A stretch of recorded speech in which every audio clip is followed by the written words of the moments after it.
Thanks for joining us here today at the bandstand in Stephen's Green. My name's Daly, and until a few months ago I thought I was the only young lad in Ireland who thought I was questioning this 3 weeks to flatten the curve into 18 months to flatten the spirit of the Irish people. But I know now, and I know from tonight, that I'm not alone. There are many of us out there and we all have the same beliefs. So thanks to Rise Up Éireann for helping me to organise this event tonight, and it's great to see people showing up and supporting. So I think it would be an unfair statement to say that we've had a tough year, or it's been a really hard year for everyone. I think that's an unfair statement. I think it's more accurate to say that we've had a year and a half taken away from us and we'll never get that back. Now that's something that I'm here for to say today. This will continue to happen. It's not over by any way, shape or form. This will continue to happen unless we now take a stand. And it's the youth that will be affected. That's why I'm here today, and that's why I've invited everyone here today. The youth all need to stand up, because it's all well and good to see older generations out protesting, but ultimately, at the end of the day, who is this going to affect in 5 years, 10 years, 20 years down the line? This is on us and the generations to come after us. So over the last year and a half, the one main thing that's gotten to me is the lack of social outlets, because we are a sociable creature at the end of the day. We've had everything taken away from us, whether it's jobs, education, young people who go to sporting events, concerts. You can't go to the pub. I can't go to college. I myself spend 10 hours a day, 5 days a week minimum, staring blankly into a screen. And when I say education, I don't just mean going to college to learn things. I mean a social education, because we go out every day and interact. It is the norm. That has been taken away from us. This new normal is not normal whatsoever. It's not natural.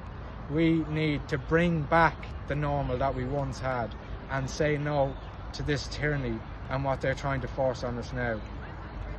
I myself, for one, I love to go and de-stress at the end of the week. I'll play football, I'll go to the pub, whatever you like. I think it might be part of their grand plan, even though at the same time it seems like they're making this up as they go along. The truth comes out in the pub. People have a few drinks, and I think that the government are afraid that, oh, if we let them all go to the pub now, this lad's going to turn around. You know what? The first lockdown didn't work. The second lockdown didn't work. The third lockdown didn't work. Even though people in their 30s are being vaccinated now, these variants, the lockdown's going to be extended even more. And the variants are a funny one as well, because I read a study this morning that the Delta variant is spread, or more easily spread, by pollen. Now, you might not be the smartest person in the world, but it is summertime. Plants grow. And there's this thing that's been around for thousands and thousands of years called hay fever. So, I don't know, that seems a bit questionable to me, you know. That the Delta variant came around as soon as it's coming into summer and people have hay fever. That makes people sneeze. You see someone sneezing, you take a step back, you get COVID. No, I won't stand for that. As well, these restrictions, they're being tough on everyone. Like kids going to school, you can't go to college, but the people in school, and they're wearing masks all day, and they're suffering. But more so than suffering, their mental health is suffering. Now, you can go onto the news every day of the week and you'll hear how many people were tested positive today, how many people died. And I will say, they never say 30 people have died from COVID today. Now, if you haven't noticed that, please watch out the next time you're looking at the news. 30 people or whatever have died with COVID.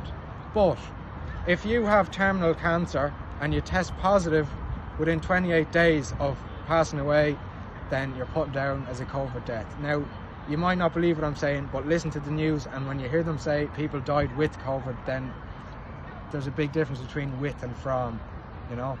So I will not stand for these restrictions any longer. I was only watching a video of a concentration camp survivor, a woman in her 90s, very brave woman, speaking about how history, warning us even of how history is repeating itself.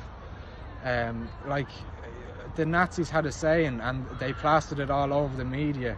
And notice it's always one narrative. There's never two sides in the media. There's only one. That it's for your own good. Now, it's for your own good, and they sent these people to concentration camps. But if you go home and watch the telly, there's stay safe in the top of the screen. You're driving down the motorway and it's stay home, stay safe at the top. You might not notice these things, but that's subliminal messaging. It's going into your mind whether you realise it or not. Now, on that note,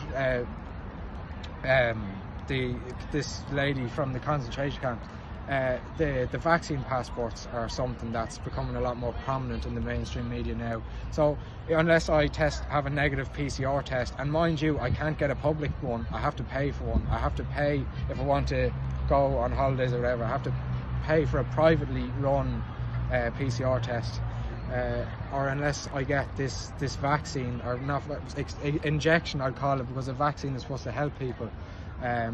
If I don't have this passport, then I might as well go around with a Star of David on my arm, because I won't be allowed to do anything. And the same goes for people who don't wear masks. People have genuine medical reasons for not wearing masks. People with asthma. But as soon as you go into a shop and you see someone with no mask, you think, oh, they're bad now. Hold on, he's a tinfoil hat on there.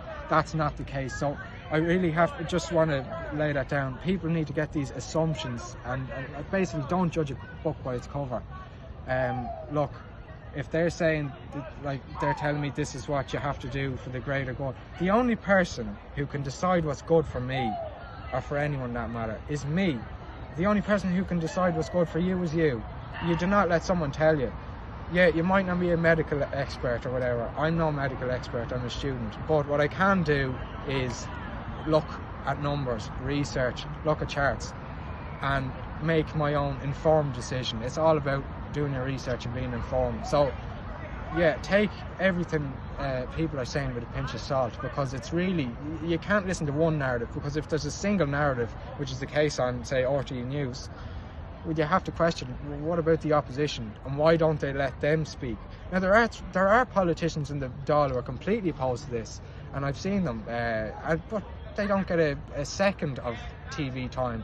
So if you, I don't know if you know as well, there was about 3 weeks ago, there was a vote to extend the Gardaí powers. So if I go up to someone in the street and shake hands or do anything, the Gardaí can technically come up to me and arrest me for breaking COVID restrictions. Now, I don't know about you, but I do not want to live in a society where I cannot do basic things. But that's one thing. I don't recall hearing anywhere that there was a vote to extend emergency powers, even though there was opposition TDs in the Dáil against this. So, I mean, if you don't hear the story from both sides, then you really have to question why that is. I'm not telling you to believe one thing over another, I'm just saying you need to really think about things.